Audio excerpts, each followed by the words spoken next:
Well, we are less than 24 hours away from Election Day now, and today is the final day to cast an early vote in Rhode Island. So a new poll from the University of New Hampshire shedding some light on voters here in Rhode Island, and we're seeing a big gender gap when it comes to who most men and women are voting for. Joe Cortez live right now with those details. Good morning, Joe.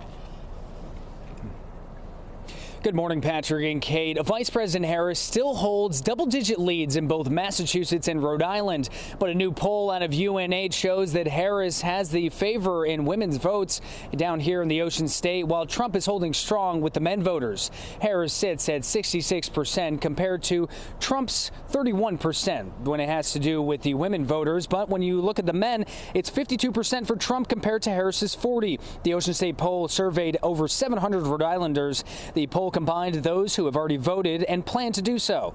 But Harris is up from the last survey out of UNH in September. Our political analyst Joe Fleming, he believes Harris will take both Rhode Island and Massachusetts. The last time a Republican won either state was back in 1984, and that was Ronald Reagan.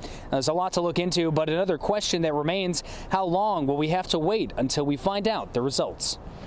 They're saying it shouldn't be as long as last time due to the fact there's less mail ballots. We're going to remember, in 2020, we had COVID, and a lot of people are voting by mail instead of going out to vote. And so I think the state's going to have less mail ballots. I think the states are more prepared for that now, so the counting should go a little bit quicker. But again, if some of these states are really close, we may not know till Wednesday at some point who actually has a lead. Fleming says he expects to see a massive turnout for Rhode Island tomorrow during the general election. But taking a look at the Secretary of State's voter tracker guide, they said over 187,000 ballots have already been cast so far, and that includes early voting and mail-in ballots. Now, heading out to the polls tomorrow, make sure to check out everything we have online. Reporting live this morning, I'm Joe Cortez, 12 News.